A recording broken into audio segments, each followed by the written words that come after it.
దాహం దాహం అంటున్నా అక్కడి గొంతులకు గుక్కడు నీళ్లు దొరకడం కష్టంగా మారింది. ఎటు చూసినా నీటి బొట్టు జాడే కనిపించదో దప్పిక తీర్చుకునేందుకు కిలోమీటర్ల దూరం ప్రయాణం సాగించాల్సిందే. ఇంతకీ అదెక్కడా?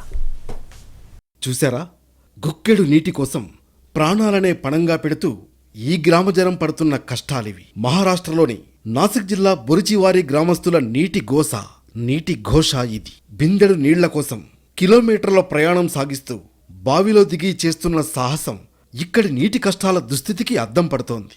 బొరిచివారి గ్రామం నీటి సంక్షోభంతో అల్లాడిపోతోంది. ఎటు చూసినా ఒట్టిపోయిన బోర్లు, ఎండిపోయిన బావులే కనిపిస్తాయి. ఈ ఊరే కాదు, చుట్టుపక్కల ఊళ్లల్లో కూడా నీటి జాడే కనిపించదు. ఓ బిందె నీటి కోసం రోజూ సాహసాలు చేయాల్సిందే. నీటి కోసం ప్రతిరోజు 2 కిలోమీటర్ల దూరంలో ఉన్న బావి దగ్గరకు వెళుతున్న ఈ గ్రామ మహిళలు తాడు సాయంతో బావిలోకి దిగి నీటిని తెచ్చుకుంటారు. ఏమాత్రం తేడా వచ్చినా ప్రాణాలు పణంగా పెట్టాల్సిందే.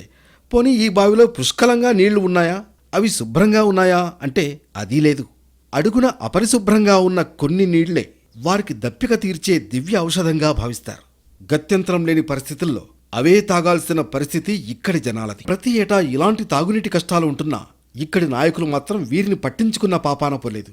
దీంతో ఎండాకాలం వచ్చిందంటే చాలు ఈ గ్రామస్తులను నీటి కష్టాలు వెంటాడుతూ ఉంటాయి.